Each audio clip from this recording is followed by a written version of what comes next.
Hello every one, our own കുവൈറ്റിൻ്റെ ഏറ്റവും പുതിയൊരു informative വീഡിയോയിലേക്ക് എല്ലാവർക്കും വീണ്ടും സ്വാഗതം. എപ്പോഴും ഞാൻ പറയാറുള്ളത് പോലെ തന്നെ കുവൈറ്റിലെ നിയമങ്ങളും കുവൈറ്റിലെ MOHലെ പല കാര്യങ്ങളും എപ്പോഴും മാറി മറിഞ്ഞുകൊണ്ടിരിക്കും. ഇപ്പോൾ ഇന്ന് ഈ വീഡിയോ ചെയ്യുമ്പോൾ പറയുന്ന ഇൻഫർമേഷൻസ് ആയിരിക്കണം എന്നില്ല ഒരാഴ്ച കഴിയുമ്പോൾ ഉള്ളത്. അപ്പോൾ അതുകൊണ്ട് തന്നെ നേഴ്സസിൻ്റെ സാലറിയുടെ കാര്യത്തിലും ഒരുപാട് അപ്ഡേറ്റ്സും കാര്യങ്ങളൊക്കെ വന്നു കഴിഞ്ഞിരിക്കുന്നു. അപ്പോൾ അതിനെക്കുറിച്ച് പുതുതായിട്ട് വരുന്ന ആളുകൾക്ക് ഒരു ഇൻഫർമേഷൻ കൊടുക്കാമെന്ന് വിചാരിച്ചിട്ടാണ് ഞാൻ ഈ വീഡിയോ എടുക്കുന്നത്. നമുക്കറിയാം, ഇപ്പോൾ നാട്ടിൽ നിന്ന് ലോക്കം കോൺട്രാക്റ്റിൽ ഒരുപാട് പേരെ ആളുകളെ കൊണ്ട് കൊണ്ടുവരുന്നുണ്ട്. അപ്പോൾ അവർക്കൊക്കെ ഒരുപാട് സംശയങ്ങളുണ്ട്. എത്രയാണ് സാലറി? നാട്ടിൽ പൊതുവേ നമുക്ക് അറിയാവുന്ന പോലെ സാലറി കുവൈറ്റ് MOHൽ 3-4 ലക്ഷമൊക്കെയാണ് എന്ന് കേട്ടതുകൊണ്ടാണ് കുറേ ആളുകളൊക്കെ ഈ MOHലേക്ക് അപ്ലൈ ചെയ്യുന്നത്. ഒരു പക്ഷേങ്കിൽ കുറേ ആളുകൾക്കൊക്കെ അതിൻ്റെ യാഥാർത്ഥ്യം അറിയാമായിരിക്കും. ഞാനതിനെക്കുറിച്ച് ഡീറ്റെയിൽഡ് ആയിട്ടൊരു വീഡിയോ നേരത്തെ ഇട്ടിട്ടുണ്ടായിരുന്നു. എങ്കിൽ പോലും പുതുതായിട്ട് വരുന്ന ആളുകളുടെ സാലറിയും അവരുടെ ബെനിഫിറ്റ്സൊക്കെ ഒത്തിരി വ്യത്യാസമാണ്. ഇപ്പോൾ നിങ്ങൾ വരുമ്പോൾ നിങ്ങൾ വിചാരിക്കുമ്പോൾ എല്ലാ കുവൈറ്റ് MOHലെ ആളുകളുടെ സാലറികൾ തമ്മിൽ ഏകദേശം വലിയ വ്യത്യാസമൊന്നും വരില്ല. ഏകദേശമൊക്കെ അടുത്തടുത്തുള്ള വ്യത്യാസമൊക്കെ ആയിരിക്കും വരുള്ളൂ. നിങ്ങൾ കേട്ടാൽ ഞെട്ടിപ്പോകുന്ന വ്യത്യാസങ്ങളാണ് കുവൈറ്റ് MOHലെ പല നേഴ്സസിനും കിട്ടിക്കൊണ്ടിരിക്കുന്നത്. ചിലർക്ക് 650 മുതൽ സ്റ്റാർട്ട് ചെയ്താൽ 1000 എബവ് വരെ കിട്ടുന്ന ആളുകളുണ്ട്. അതൊക്കെ ഡിപ്പെൻഡ് ചെയ്തിരിക്കുന്നത് എങ്ങനെയാണെന്ന് വെച്ചാൽ ഞാൻ മറ്റ് പല വീഡിയോയിലും പറഞ്ഞിട്ടുള്ളതുപോലെ പല ഫാക്ടേഴ്സിന് അനുസരിച്ചാണ്. നാട്ടിൽ നിന്ന് ഇപ്പോൾ വരുന്ന ആളുകളുടെ സാലറി എന്ന് അവർ പറയുന്നത് 470 KD to 500 KD ആണ്. ഇവിടുത്തെ ബേസിക് സാലറി എത്രയാണെന്ന് വെച്ചാൽ 200 KD ആണ് ഒരു ഡിപ്ലോമ നേഴ്സിന്. അത് BSc നേഴ്സ് ആകുമ്പോൾ 100 KD കൂടെ കൂടുതലായിരിക്കും. അപ്പോൾ ഈ 470 KD കിട്ടുന്ന ആളുകൾ ഇവിടെ വന്നു കഴിഞ്ഞാൽ അവർ BSN ആകുമ്പോൾ വീണ്ടും 100 KD അവർക്ക് ആഡ് ചെയ്യുന്നുണ്ടായിരിക്കും.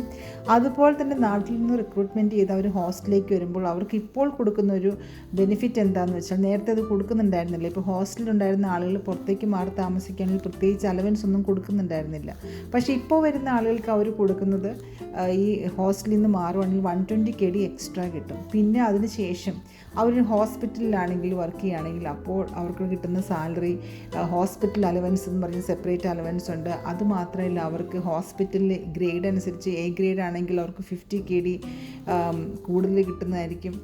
അതായത് ഓരോ ഗ്രേഡ് അനുസരിച്ച് ഇപ്പോൾ A എന്നും B എന്നുമുള്ള ഗ്രേഡ് മാത്രമേ ഉള്ളൂ. ഞാൻ മുൻപേ ഒരു വീഡിയോ ചെയ്തുകൊണ്ടിരുന്നപ്പോൾ A B C ഗ്രേഡ് അങ്ങനെ ഉണ്ടായിരുന്നു. പക്ഷേ അതിനുശേഷം അവർ A ഗ്രേഡും B ഗ്രേഡും മാത്രം ആക്കി. അപ്പോൾ ഓരോ ഗ്രേഡ് അനുസരിച്ച് 50 KD ഡിഫറൻസ് വരും. അപ്പോൾ നിങ്ങൾക്ക് ഈ 470 നിങ്ങളൊരു ഡിപ്ലോമ ആണെങ്കിൽ നിങ്ങൾക്ക് 470 പ്ലസ് നിങ്ങൾക്ക് കിട്ടാൻ പോകുന്നത് നൈറ്റ് ഡ്യൂട്ടി ചെയ്യുകയാണെങ്കിൽ നൈറ്റ് അലവൻസിൻ്റെ 100 KD കിട്ടും. പിന്നെ നിങ്ങൾക്ക് കിട്ടാൻ പോകുന്നത് നിങ്ങളുടെ ഗ്രേഡ് അനുസരിച്ചാണ്. അപ്പോൾ Aയും Bയും ഏത് കാറ്റഗറി അനുസരിച്ചാണ് അത് വ്യത്യാസമായിട്ടിരിക്കുന്നത്. അതുപോലെ തന്നെ നിങ്ങൾക്ക് കിട്ടുന്ന അലവൻസ്, ശരിക്കും ഇവിടെ 4 അലവൻസ് ഉണ്ട്, റിസ്ക് അലവൻസസ്. അപ്പോൾ ചിലർക്കത് ഒരു അലവൻസേ കിട്ടുള്ളൂ, ചില ആളുകൾക്ക് 3 അലവൻസും കിട്ടും. അങ്ങനെയാണെങ്കിൽ നിങ്ങൾക്ക് 75 KD കിട്ടും. അപ്പോൾ നിങ്ങൾ ടോട്ടൽ സാലറി നിങ്ങൾ കണക്കാക്കുകയാണ്. ഇപ്പോൾ ഒരാൾക്ക് നൈറ്റ് ഡ്യൂട്ടി ഇല്ല, നിങ്ങൾക്ക് ഒരു ക്ലിനിക്കിലാണ് പോസ്റ്റിംഗ്, അല്ലെങ്കിൽ നിങ്ങൾക്ക് സ്കൂൾ ഹെൽത്തിലാണ് പോസ്റ്റിംഗ്, അവിടെ നൈറ്റ് ഡ്യൂട്ടി ഇല്ല, B ഗ്രേഡാണ്, അലവൻസസ് ചിലപ്പോൾ ഒരു അലവൻസ് റിസ്ക് അലവൻസ് പോലും അവിടെ ഉണ്ടായിരിക്കില്ല. അങ്ങനെയൊക്കെ വരുമ്പോൾ നിങ്ങളുടെ സാലറി ഏകദേശം ഒരു 650 to 700 KD ആയിരിക്കും. അതേസമയത്ത് നിങ്ങളുടെ കൂടെ വന്ന ഒരു BSc നേഴ്സ്, നിങ്ങളിപ്പോൾ ഡിപ്ലോമയാണെന്ന് കൺസിഡർ ചെയ്യുക, നിങ്ങളുടെ കൂടെ ഒരു BSc നേഴ്സാണ് വന്നിരിക്കുന്നതെങ്കിൽ അവർക്ക് കിട്ടാൻ പോകുന്ന ഈ 470 100 KD BSN allowance, 100 KD night allowance, ഗ്രേഡിൻ്റെ അലവൻസ് 50 KD to 100 KD. അതുപോലെ തന്നെ 3 റിസ്ക് അലവൻസ് ഉണ്ടെങ്കിൽ പിന്നെ 75 KD. അപ്പോൾ നിങ്ങൾക്ക് ഇമാജിൻ ചെയ്യാം അവർക്ക് കിട്ടാൻ പോകുന്ന സാലറിയിലുള്ള വലിയൊരു വ്യത്യാസം. അപ്പോൾ കുറേ പേർക്ക് 900 KD അല്ലെങ്കിൽ 1000 KD കിട്ടുമ്പോൾ കുറച്ച് നേഴ്സസിന് 650 700 KD ഒക്കെ ആയിട്ട് മാറും എന്നുള്ളതാണ് ഒരു വാസ്തവം. പിന്നെ ഇപ്പോൾ ഈ ഇടയായിട്ട് മിനിസ്ട്രി ഉണ്ടാക്കിയിരിക്കുന്ന, ഈ ഇടയല്ല, ചില ഹോസ്പിറ്റലിൽ നേരത്തെ പ്രാക്ടീസ് ചെയ്യുന്നുണ്ടായിരുന്നു. അതായത് നമ്മളുടെ ഓവർ ടൈം പേയ്മെൻറ്റ് എന്ന് പറഞ്ഞാൽ മിക്കവാറും ഹോസ്പിറ്റലിൽ അതൊരു ഫിക്സ്ഡ് ആയിരുന്നു. ഇത്ര അവേഴ്സ് വർക്ക് ചെയ്ത് ഇത്ര KD സാലറി എന്നുള്ളതായിരുന്നു. അത് നമുക്ക് ഫിക്സ്ഡ് ആയിട്ട് കിട്ടിക്കൊണ്ടിരുന്നത്. ഇപ്പം ഏറ്റവും ലേറ്റസ്റ്റ് റൂൾ അനുസരിച്ച് നമ്മളുടെ സാലറി എത്രയാണ്, ബേസിക് സാലറി അല്ല, നമ്മളുടെ ടോട്ടൽ സാലറി എത്രയാണോ അതനുസരിച്ചാണ് നമ്മൾക്ക് ഓവർ ടൈമിൻ്റെ പേയ്മെൻറ്റ് വരുന്നത്. അപ്പോൾ നിങ്ങൾക്ക് മനസ്സിലാക്കാൻ പറ്റും എത്രയോ വലിയൊരു ഡിഫറൻസ് ആണ് വരാൻ പോകുന്നത്. ഇപ്പോൾ ഒരു 900 KD സാലറി ഉള്ള ആളുടെ ഓവർ ടൈമിൻ്റെ പെർസെൻറ്റേജ് ആയിരിക്കണം എന്നില്ല ഒരു 600 KD കിട്ടുന്ന ഒരാളുടെ പെർസെൻറ്റേജ്. അപ്പോൾ അത് തമ്മിൽ വളരെ വലിയൊരു വ്യത്യാസമാണ് വരാൻ പോകുന്നത്. ഒരു ഉദാഹരണം പറയുകയാണെങ്കിൽ OPD ചെയ്യുന്ന ഒരു നേഴ്സിൻ്റെ സാലറി ഒരു പക്ഷേ 650 or 700 ആയിരിക്കാം, ഒരു ഡിപ്ലോമ നേഴ്സിൻ്റെ സാലറി. അപ്പോൾ അവർ ഓവർ ടൈം ചെയ്യുമ്പോൾ അവർക്ക് കിട്ടാൻ പോകുന്ന സാലറി അവരുടെ ആ സാലറിയെ ബേസ് ചെയ്തിട്ടായിരിക്കും. അതേസമയം വാർഡിൽ ചെയ്യുന്ന ഒരു നേഴ്സിൻ്റെ സാലറി എന്ന് പറഞ്ഞാൽ 800 KD to 900 KD or above ആയിരിക്കും. അങ്ങനെയുള്ളവരുടെ സാലറി പെർസെൻ്റ് അനുസരിച്ചാണ് അവർക്ക് ഓവർ ടൈം കിട്ടാൻ പോകുന്നത്. ഒരു പക്ഷേ അവർക്ക് 20 KD കിട്ടാം, പെർ അവർ 5 KD അനുസരിച്ച് 5 KD കിട്ടാം. ഇപ്പോൾ ഡിപ്ലോമ നേഴ്സ് ഒരു 650 അല്ലെങ്കിൽ 700 KD ഉള്ള ആളുകൾക്ക് ഒരു പക്ഷേ എങ്കിൽ 15 KD 14 KD അങ്ങനെയൊക്കെ ആയിരിക്കും കിട്ടാൻ പോകുന്നത്. അപ്പോൾ അവിടെ പോലും വലിയൊരു ഡിഫറൻസ് ആണ് വരാൻ പോകുന്നത്. അപ്പോൾ നിങ്ങളിവിടെ വന്നു കഴിയുമ്പോൾ നിങ്ങൾ വിഷമിക്കരുത്, എൻ്റെ സാലറി ഇത്രയും വലിയ, എനിക്കിപ്പോൾ നമുക്കൊരു സ്കൂളിലൊക്കെയാണ് ജോലി കിട്ടുന്നതെങ്കിൽ സ്കൂൾ ഹെൽത്ത് നേഴ്സൊക്കെ ആയിട്ടാണെങ്കിൽ അലവൻസുകളെല്ലാം കുത്തനെ താഴോട്ട് പോകും. അല്ലെങ്കിൽ നിങ്ങൾക്ക് സ്പെഷ്യലൈസ്ഡ് ഹോസ്പിറ്റലിലാണെങ്കിൽ നിങ്ങൾക്ക് കിട്ടുന്നതെങ്കിൽ ഒരു പക്ഷേങ്കിൽ നിങ്ങൾക്ക് BSN നേഴ്സസിൻ്റെ സാലറിയുടെ ഏകദേശം അടുത്ത് കിട്ടും. പക്ഷേ എങ്കിൽ പോലും BSc നേഴ്സസിന് വീണ്ടും 100 KD അവർക്ക് ആ ഒരു BSN എന്നുള്ള പേരിൽ മാത്രം അവർക്ക് 100 KD കൂടുതലാണ് കൊടുക്കാറ്. അപ്പോൾ അതുകൊണ്ട് ഇങ്ങനത്തെ ഒരു സാലറി ഡിഫറൻസിനെ കുറിച്ച് നിങ്ങൾ എന്തുമാത്രം അവെയറാണ് എന്നുള്ളതിനെക്കുറിച്ച് എനിക്ക് അറിഞ്ഞുകൂടാ.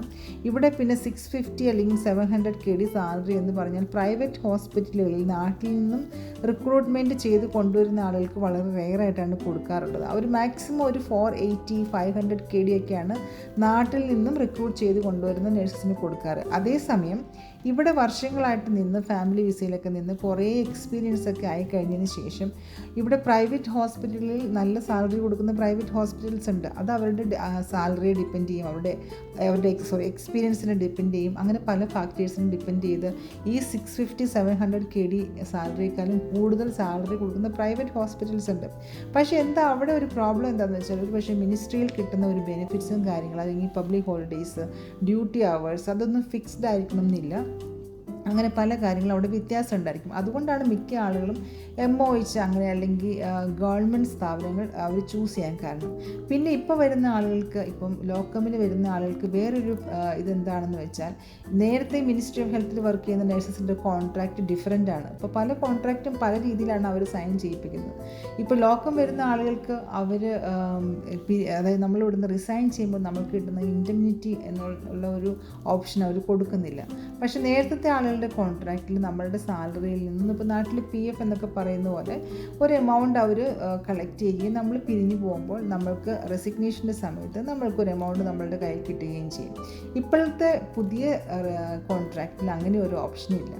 അപ്പോൾ ഇങ്ങനത്തെ പല കാര്യങ്ങളും വ്യത്യാസമുണ്ട്. ഓരോ ദിവസവും നിയമങ്ങൾ മാറിക്കൊണ്ടിരിക്കുകയാണ്. ഞാൻ എപ്പോഴും പറയാറുള്ള പോലെ ഇപ്പം നടന്നുകൊണ്ടിരിക്കുന്ന ഇതുവരെയും കുവൈറ്റ് മിനിസ്ട്രിയുടെ ചരിത്രത്തിൽ നടക്കാത്ത കാര്യങ്ങളാണ്. അപ്പോൾ നിങ്ങളിങ്ങനെ വളരെ ആഗ്രഹിച്ച് ഇവിടെ വരികയും ഇവിടെ വന്ന് ജോലി സ്റ്റാർട്ട് ചെയ്യുമ്പോൾ നിങ്ങൾക്ക് തോന്നരുത്, അല്ലെങ്കിൽ നിങ്ങളുടെ മനസ്സിന് പല സാലറിയിലുള്ള നഴ്സസിൻ്റെ കാര്യം കേൾക്കുമ്പോൾ അവർക്ക് ഇത്ര സാലറി ആണല്ലോ, എനിക്ക് അത്രയും സാലറി. ഇപ്പോൾ നിങ്ങൾക്കറിയാം 100 KD എന്ന് പറഞ്ഞാൽ ഏകദേശം ഒരു 27,000 റുപ്പീസാണ്, ഇന്ത്യൻ റുപ്പീസ്.